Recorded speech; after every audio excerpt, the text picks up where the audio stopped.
Son politicón. El ministerio que no existe. 20.000 millones de dólares sin política de Estado. Hay un ministerio que Guatemala nunca creó. No tiene edificio, no tiene titular ni plan estratégico publicado. Sin embargo, administra el activo económico más grande del país, el que supera en valor a todas las exportaciones tradicionales combinadas, el que sostiene la alimentación, la salud y la educación de millones de familias guatemaltecas. Ese ministerio inexistente se llama política de remesas. Y su ausencia, en el momento en que más se necesita, no es un accidente. Es una decisión que nadie ha querido reconocer como tal. Los números no admiten interpretación. Según datos del Vanguard, las remesas familiares representaron en 2025 aproximadamente el 20% del PIB guatemalteco, superando los 19.800 millones de dólares. Para ponerlo en perspectiva, ese flujo supera la suma del valor exportado de café, cardamomo, azúcar, palma africana y banano. Es el primer ingreso de divisas del país por un margen amplio. Es el oxígeno económico de más de 1 millón de hogares. Y no existe una sola institución del Estado guatemalteco cuya función principal sea protegerlo, estabilizarlo o potenciarlo. Arabia Saudita construyó un fondo soberano sobre su renta petrolera, una regla fiscal que convierte ingreso volátil en estabilidad intergeneracional. Noruega hizo lo mismo con el petróleo del Mar del Norte, y hoy ese fondo financia pensiones e infraestructura sin tocar el capital original. Filipinas creó en 2004 la Overseas Workers Welfare Administration, una agencia dedicada a proteger el estatus de sus trabajadores en el exterior y canalizar sus remesas hacia inversión productiva. 3 países. 3 decisiones de tratar sus activos como lo que son. Guatemala sabe administrar salud, pensiones y estabilidad monetaria. No sabe administrar su principal fuente de ingreso. Para una familia en Quetzaltenango que depende del envío mensual de un hijo en Los Ángeles, la guerra en Irán no existe como noticia. Existen quetzales que no alcanzan. La guerra en Irán activó el mecanismo de vulnerabilidad que las 2 entregas anteriores describieron. Pero tiene un canal de transmisión adicional que golpea directamente ese flujo, la desaceleración de la economía estadounidense. Cuando el precio del petróleo sube, la inflación en Estados Unidos sube con él. Cuando la inflación sube, la Reserva Federal mantiene tasas altas. Cuando las tasas son altas, la actividad en construcción, manufactura y servicios, los 3 sectores que concentran a la diáspora guatemalteca, se contrae.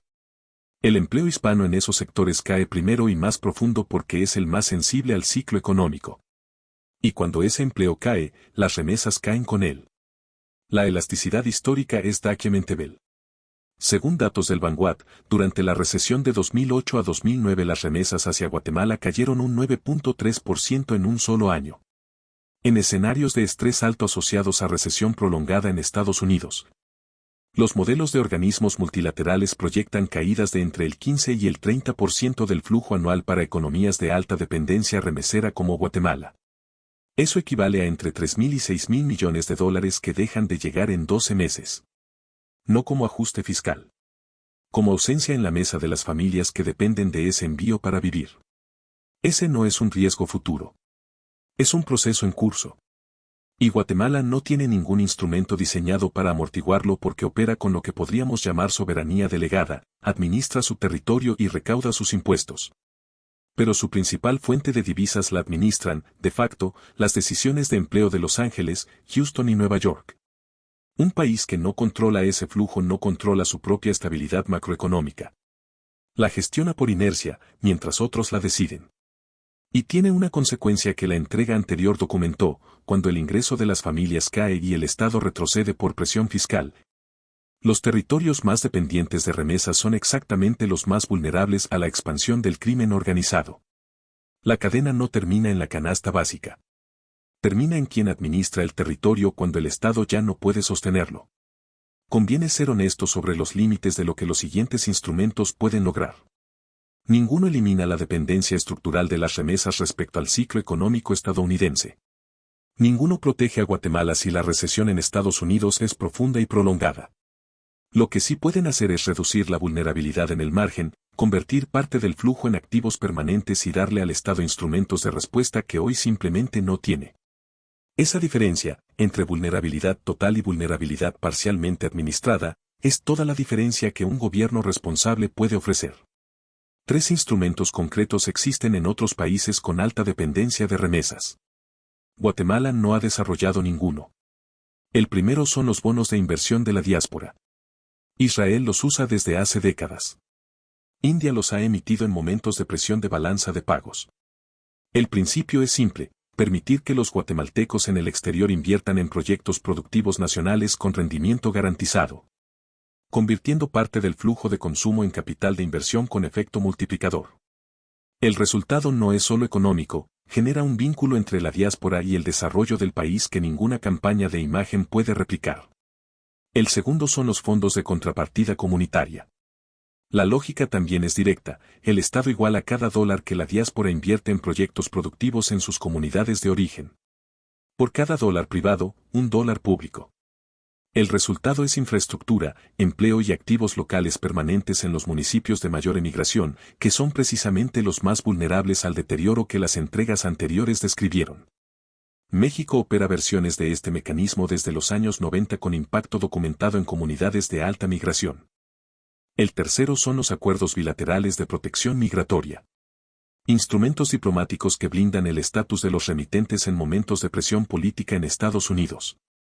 No como concesión sino como negociación, Guatemala tiene algo que Washington necesita: cooperación migratoria, seguridad fronteriza, estabilidad regional. Y puede negociarlo a cambio de garantías que protejan a sus ciudadanos en el exterior y con ello el flujo que sostiene su economía. Ninguno de los tres requiere reforma constitucional.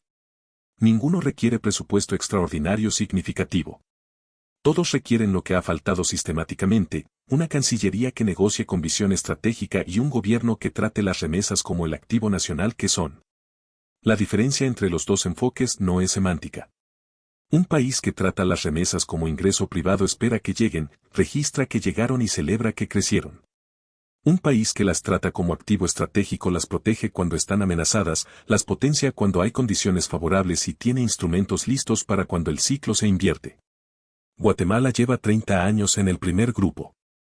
La crisis actual es la prueba más costosa hasta ahora de lo que eso significa en términos concretos de bienestar de sus ciudadanos. No es tarde para cambiar de grupo. Pero cada mes que pasa sin política es un mes de vulnerabilidad que alguien paga con su canasta, con su medicamento, con la colegiatura de sus hijos. El ministerio que no existe puede seguir sin existir. Esa también es una decisión. Y como todas las decisiones que Guatemala no toma explícitamente, tiene consecuencias que sí son explícitas para quienes las viven. Guatemala en el terremoto global es una serie de 6 entregas sobre el impacto del reordenamiento geopolítico global en Guatemala. Próxima entrega: el chip que no vemos: ¿por qué una guerra en Taiwán sube el precio de la lavadora en Villanueva?